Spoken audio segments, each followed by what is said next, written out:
오늘은 한글날입니다. 옛날 명칭은 가갸날이라고 가갸. 이 한글이 사실은 여러분 어떻게 보급된지 자세히 아시는 분은 많지는 않을 것 같아요.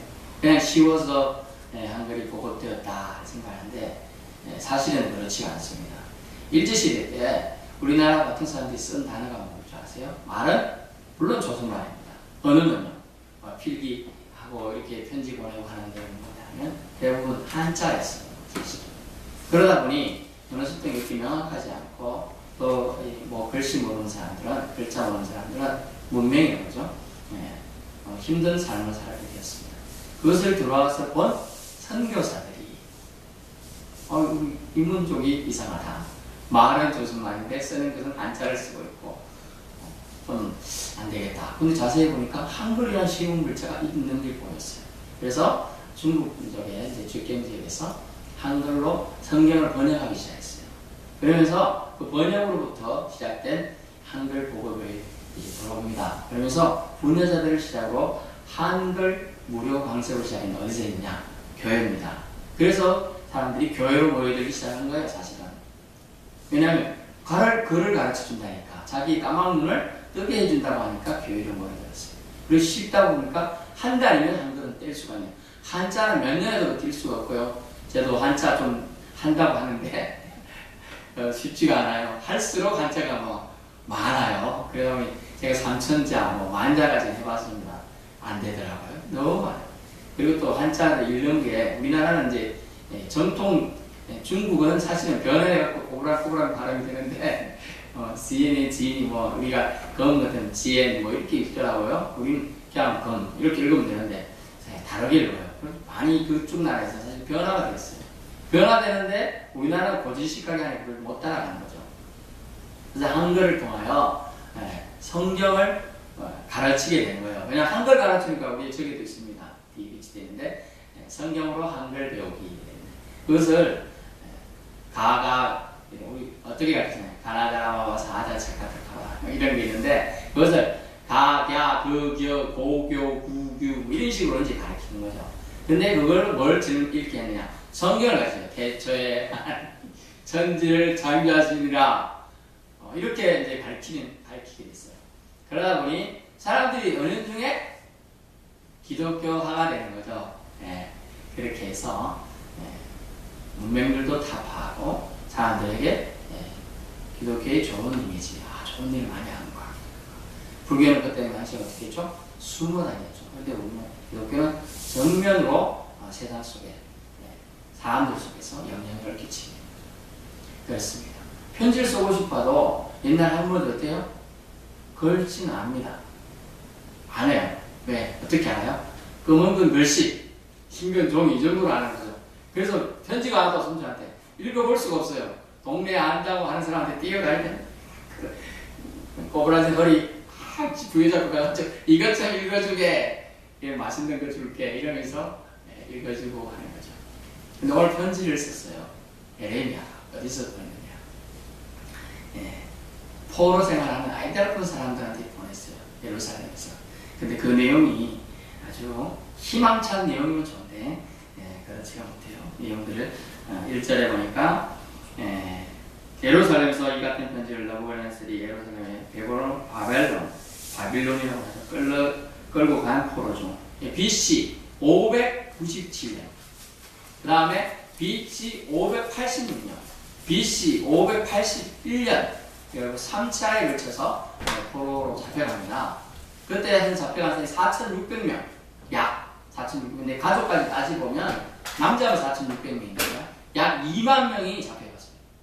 그런 삶을 살고 있는데 지금 편지를 보내는데 어떤 보내느냐 4절 만군의 여호와 이스라엘 하나님께서 예루살렘에서 바벨론으로 사로잡혀가게 한 모든 포로에게 말씀하십니다. 이제 말씀을 주시는데 그 내용 말씀이 유쾌한 내용이 아니에요. 어떻게 보면 슬픈 내용이에요. 답답합니다. 그럼에도 불구하고 이런 편지를 보게 하신 또 보내게 하신 하나님 뜻을 우리는 찾을 수 있기 바랍니다. 첫 번째 그 편지 내용은 첫 번째 귀국 생각하지 말아라. 돌아갈 생각하지 말아라 합니다. 돌아갈 생각하지 말아라. 왜요? 집 짓고 텃밭을 만들고 열매를 먹으라 라고 얘기하면 돌아갈 생각에 이스라엘 백성은 어떻게 지냈습니까? 텐트 생활하고 임시 가옥을 짓고 대충 살았어요. 대충.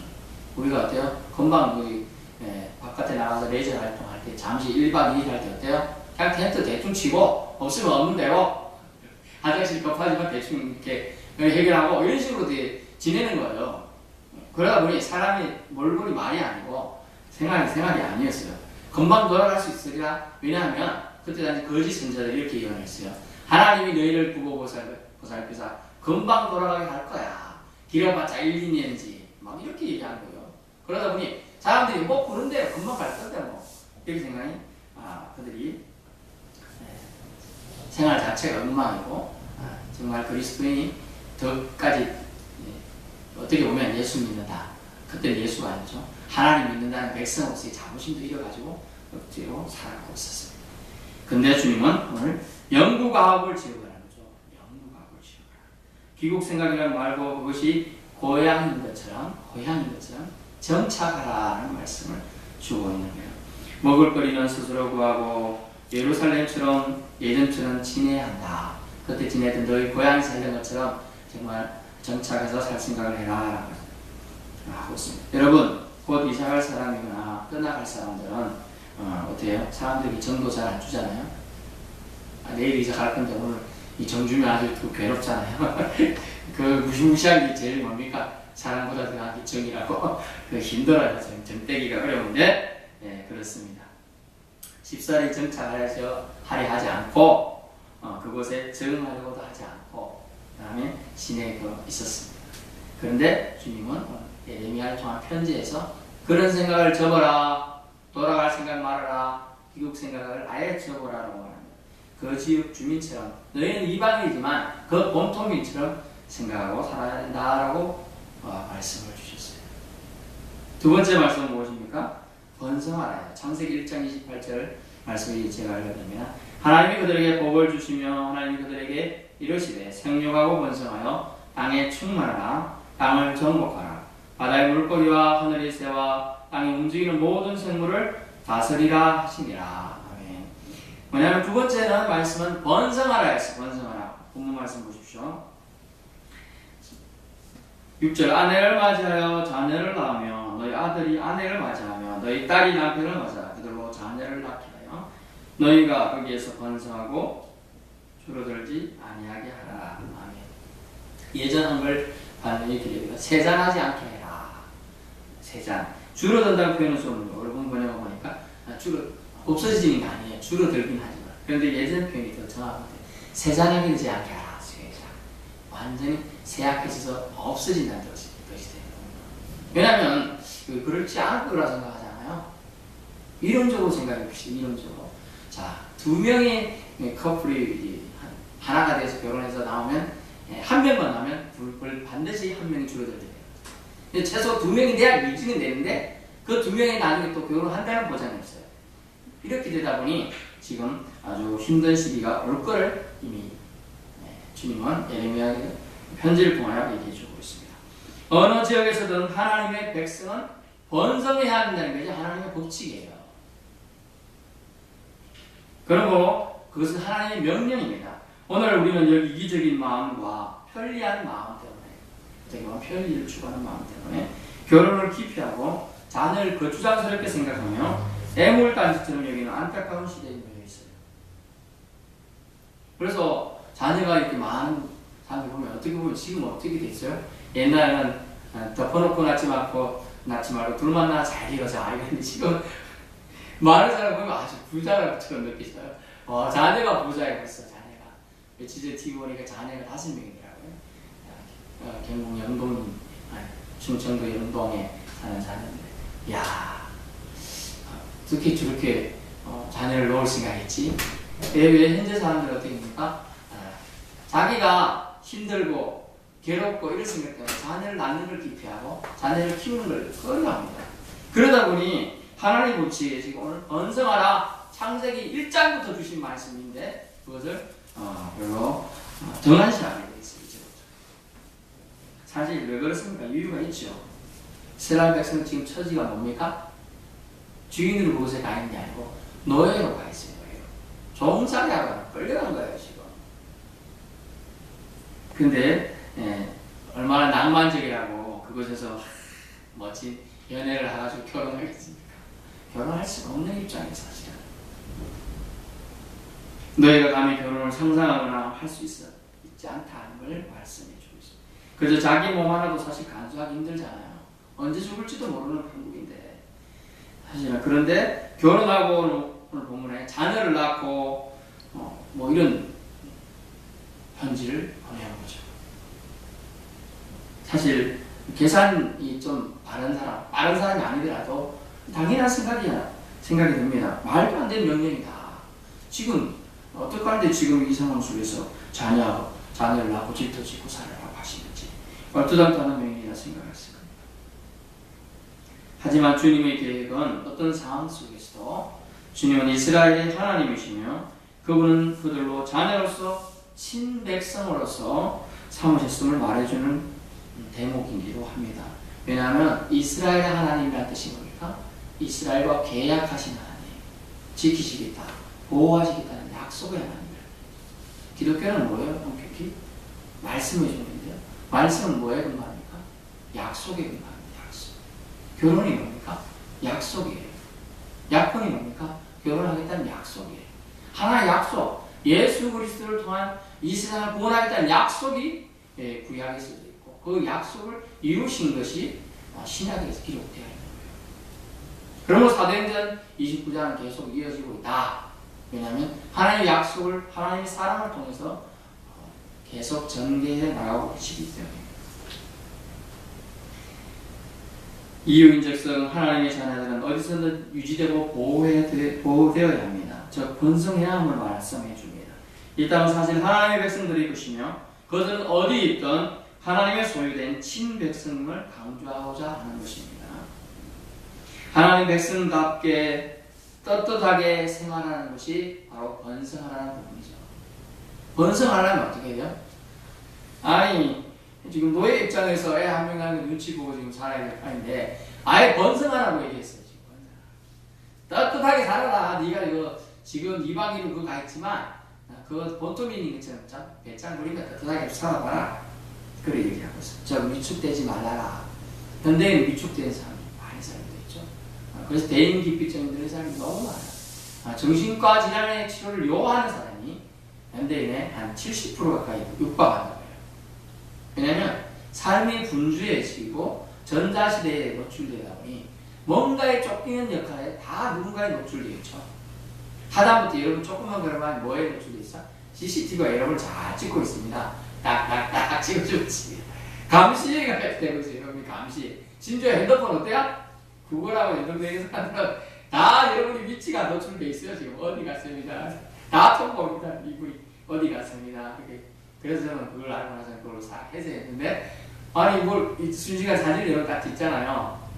자동으로 이게 구글에 연결되고 딱 올라갑니다. 그래서 그걸 해제를 안 하면 사진만 찍어도 하면 그럼 여러분이 어디서도 사진 찍기 다 올라가요. 그래서 이제 여러분 위치 파악이 자동으로 되는 거죠. 그래가지고 어떤 TV에 나온 어떤 도둑이 돈을 열심히 훔쳤습니다. 그리고 그 기분 좋아서 다 걸로 가는 자리에서 찍었습니다. 그래서 자동으로 올라가는 걸 몰랐어요. 그래가지고 경찰이 그 위치를 가려고 잡았어. 자기들이 너무 좋은 기능인지 있는지 모르고 그냥 좋은 거 쓰다가 잡힌 거예요. 그런 영국에 지금 노출되어 있어요. 우리는 하나님 백성답게 떳떳하게 살아야 되는데 그 장소는 자기 땅만 아니라는 거예요. 이방인으로 지금 땅에 바벨론 가서 객지 생활하며 노예 생활하고 있어도 너희는 하나님의 자녀야, 친백성이야, 소유된 백성임을 기억해라. 내가 너희를 기르고 있다라고 지금 베드로전서의 말씀처럼 기르는 너희는 나의 양이다라고 말씀해 주고 계시는 말씀이에요. 세 번째 말씀은 오늘 그 편지 내용이 뭘까요? 기도하라는 얘기예요. 기도하라. 오늘 말씀 보십시오. 7절 너희는 내가 사로잡혀 가게 한 그 성읍의 평안을 구하고 그를 위하여 여호와께 기도하라. 이는 그 성읍이 평안함으로 너희도 평안할 것임이니라. 아멘. 네, 평안을 기도해야죠. 근데 중요한 그 대상이 문제예요. 대상이. 그 성읍의 평안을 위해서 우리를 잡아간, 우리를 노예생활하게 전쟁에서 우리를 피투성이 되게 한, 내 형제자매를 죽게 한 그 그 나라 그 성을 위해서 기도하라는 이 말이 됩니까? 어떻게 보면 이건 매국노적 입장이에요. 에레미야가 매국노라고 볼 수도 있는 거예요. 마하를 기도해야 되는 게 정상 아니에요? 마하기 기도. 그런데 주님의 말씀은 오히려 그 성읍을 위하여, 그 나라 그 사람들을 위해 오히려 평안을 구하라. 그를 위해 기도하라고. 왜를 봐요? 왜? 왜? 그것은 우리의 평안 때문에 그래요. 우리의 평안 때문에. 시편 42편 5절 제가 읽어드리겠습니다. 시편 42편 5절. 내 영혼아, 네가 어찌하여 낙심하며 어찌하여 내 속에서 불안해하느냐? 너는 하나님께 소망을 두라. 그가 나타나 도우심을 말미암아 내가 여전히 찬송하리로다. 아멘. 우리는 불안에 떨고 있는 삶을 살고 있어요. 그때 우리는 누구를 의지해야 되냐? 누구를 찬송해야 되냐? 하나님을 찬송해야 돼요. 근데 하나님 찬송하려면 우리 주변이 어떻게 해야 돼요? 평안해야 돼요. 네, 제가 이제 신앙생활하고 또 직장생활 하다가 제가 이제 몇 개사 35세 이제 부름받고 이렇게 왔습니다. 믿음 생활 하다가 직장생활 하다가 바쁘죠. 근데 부부가 나면 어떻게 해요? 일정인 루틴이 깨지잖아요. 그걸 갔다 오든지 뭐 이렇게 하다 보면 너무 몸이 피곤한 거예요. 아무것도 할 수 없는. 그래서 주위 사람들 중에 부고나 변고가 없는 것이 이것이 나에게 복인 걸 알게 됐어요. 여러분도 그렇게 느낄 때가 있어요. 주위 분들 중에 아프거나 만약 제가 아는 장모님 진짜 좋으신 장모님인데 자기 형이 아파서 지금 몇 년째 누워 있어요. 그게 진형이고 하니까 계속 그 병원을 뭐 일주일에 한두 번씩 가야 돼요. 자기 몸도 그렇게 정하진 않은데 몸이 계속 아픈데 안 가볼 수가 없는 거죠. 진형이고 또 의지할 데 없는 힘이 가가지고 계속 챙겨주고 자기 몸도 그래서 더 피곤한 거예요. 힘든 거예요. 그래서 평안을 기도하는 것은 결국 우리 자신을 위한 것이다 라고 주님은 말씀하고 계시네요. 오히려 평안을 빌어주라고 말씀하겠습니다. 왜냐? 국민의 의무다. 여러분 우리나라에 살면 우리나라의 국민인가요? 아닌가요? 그것이 자국민 보호주의에 의해서 뭐 하는 나라도 있긴 합니다. 대부분이 속지주의와 속인주의가 있어요. 국제법에 의하면. 그러면 속인, 그 나라 사람이 무조건 국민이다. 속지주의. 그 나라 땅에 사는 사람이 무조건 국민이다. 이런 거예요. 사실 이 세대 만물 다 누가 창조하셨어요? 하나님. 그러면 이 땅은 누가 주인이에요? 하나님 백성의 주인인 거예요. 사실은. 그래서 이 관점에서 봐야지만 하나님이 예레미야를 통해 말씀하신 게 이해가 되는 거예요. 지금 바벨론의 포로지만 바벨론 땅이지만 따져보면 바벨론의 국민도 되고 사실 넓게 보면 하나님의 백성들이다. 그래서 주님은 포로 생활도 하나님이 허락하신 징계이며 계획이라는 거예요. 사실은. 그래서 이스라엘 백성을 하여금 다시금 하나님께로 돌이키도록 하는 도구였다를 인정해야 돼요. 하나님이 계획하신 여호와 일의 하나님을 여러분이 알고 있고 만나보셨다면 이해하실 수가 있다. 하나님이 계획하셨다면 원초적으로 돌아가겠습니다.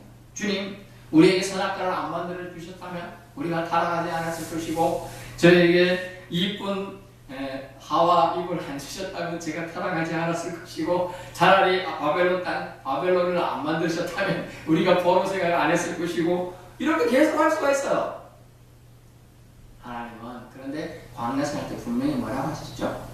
내가 너희를 40년 동안 광야 생활을 시키랴. 유리방황이 아니라 저 우리말로 뺑뺑이 돌리리라. 왜? 너희를 시험하사 너희가 나를 어떻게 대하는지 알려 하라 하심이라고 말씀했어요. 하나님의 자녀인지 저 알곡인지 죽적인지 알곡인지 가라진지를 알게 하시기 위해서 하나님은 그렇게 하신다는 걸 말씀해 주고 있습니다. 결론입니다. 오늘 말씀은 예레미야를 통해 하나님께서는 포로 중에 있는 고달픈 이스라엘 백성에 편지를 보냅니다. 그는 곧 해방될 것이니 조금만 참아라 하는 것이 아니었습니다. 그 내용은 오히려 그곳에 정착하며 살면서 선민으로서 정결한 삶을 유지해라. 그리고 번성하라는 것이죠. 심지어 그 성을 위해 평안까지 기도해야 한다라고 말씀해 주셨습니다. 이는 표면적으로는 포로 생활이 어떻게 해요? 길어질 것이기 때문이에요. 또 내면적으로는 어떤 상황, 어디에서든지 어떤 위치이든지 하나님의 전능하심과 전지전능하심을 못 미치는 것이 없음을 말씀해 주고 있는 거예요. 그래서 자포자기가 아니라 오히려 번성하라고 주님은 편지를 통하여 말씀해 주셨습니다. 왜냐하면 하나님은 언약의 하나님이시기 때문에, 말씀의 하나님이시기 때문에 그래요. 영원히 내버려 두시지 않겠다. 오늘 본문에는 없지만요. 여러분 살짝 본문을 내려가서 10절을 살짝 보십시오. 29장 10절.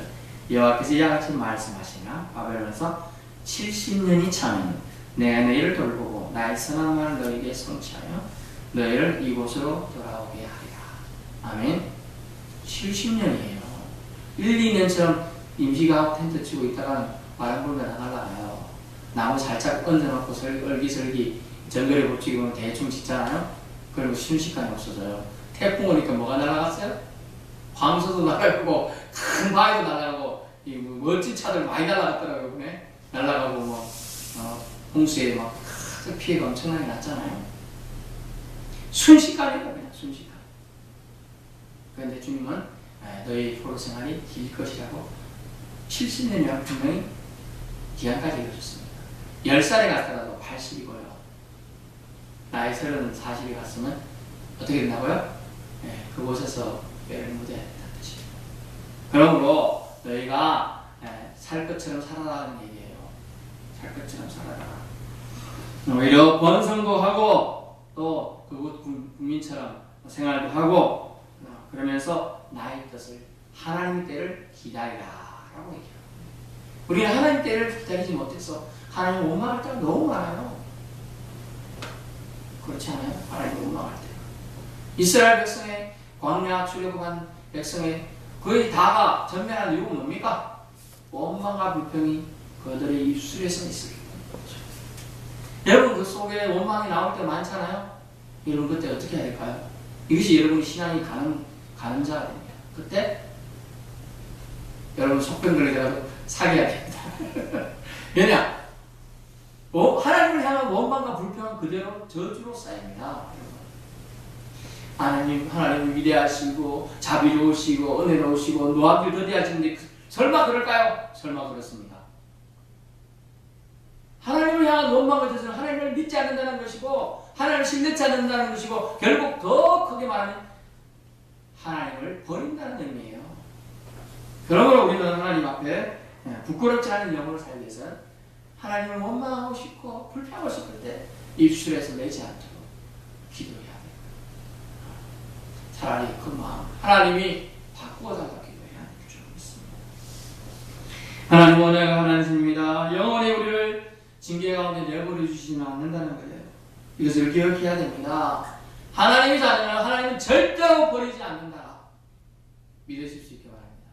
이것이 하나님의 자녀로서 여러분을 이 세상 분파 가운데서 여러분을 지키고 살아가게 하는 힘이 원동력이 된다는 걸 주님은 말씀하고 있습니다. 여러분 이스라엘 백성처럼 지금 고난을 통과하는 중에 계십니까? 하나님께서 우리를 절대로 내버려 두시지 않는다는 걸 오늘 우리 예레미야의 편지를 통해서 배워야 돼요. 분명 편지 내용 그런 내용 없습니다. 하지만 번성하라 라고 말씀하셨고 돌아갈 생각하지 말라고 말씀하셨고 그리고 그에게 주어진 메시지는 오히려 그들을 위해서 기도하면서 너의 생활을 위해서 풍성한 오히려 기도하라고 말합니다. 그것은 모두 다 우리가 하나님 자녀답게 어디서든지 어떠한 상황에 처해 있든지 간에 하나님의 주권과 섭리가 너희를 보호할 거라는 걸 말씀해 주는 것입니다. 하나님의 주권과 섭리 안에 있다는 것 자체만 해도 여러분이 하나님의 자녀로 살아갈 힘이 되지 않습니까? 여러분, 그 하나님이 여러분의 눈동자처럼 여러분을 지키고 보호하고 계셔요. 여러분의 눈동자가 얼마나 섬세하고 보호하려고 그렇게 심지어 얼마나 빨리 날아와도 눈꺼풀이 탁 막아주지 않습니까? 여러분, 하나님은 여러분이 불꽃 같은 눈동자로 하늘에서 지키고 계시는 거예요. 그러므로 여러분이 하나님 앞에서 부끄럽지 않은 오늘도 고람되어 정신으로 하나님 앞에 있음을 가지고 나를 향한 하나님의 선하시고 온전하신 뜻이 있을 거야 라고 믿고 나아가는 저와 여러분 되시기 바랍니다. 사랑해 주님 감사합니다. 예레미야